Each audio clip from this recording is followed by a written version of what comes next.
করেছে। এই মাফিক দল জামাতে ইসলাম তাদেরকে চিহ্নিত করে রাখুন।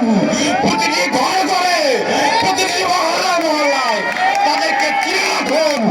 যদি তারা কোনোভাবে পায়তারা করে আবারও বাংলার বুকে তারা কোনোভাবে বিজয় আনতে চায়, ৭১ সালে যেমন আমাদের স্বাধীন আনতে তারা বিরোধ করেছে, তার থেকে বেশি বিরোধ তারা করবে।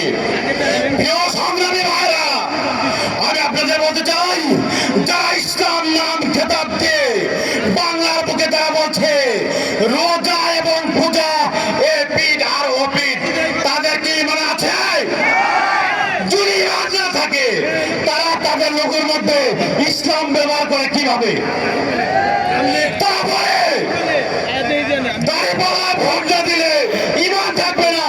তারা বলে দাড়িপাল্লায় ভোট দিলে কোরআনে পড়তে হবে। বাংলার বুকে সব থেকে বড় বড় ওলামায়ে কেরাম শাহ আহমদ শফী রহমাতুল্লাহি আলাইহি হাটহাজারী মাদ্রাসার প্রধান মুহতামিম ছিলেন, প্রতিষ্ঠাতা মুহতামিম ছিলেন। তিনি বলেছেন, তোমরা জামাত ইসলামকে বয়কট করো।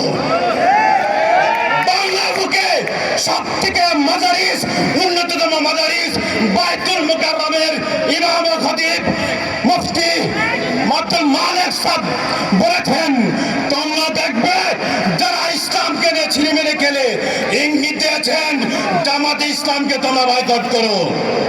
মুফতি আমি যিনি ইতিপূর্বে সংসদ সদস্য ছিলেন, তিনি বলেছেন তোমরা জামাত ইসলামকে বয়কট করো।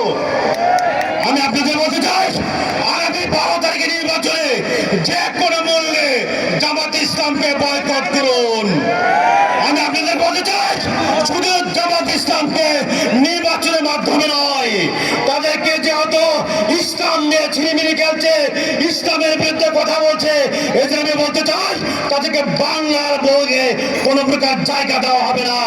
বাংলার বুক থেকে তাদেরকে বয়কট করা হবে।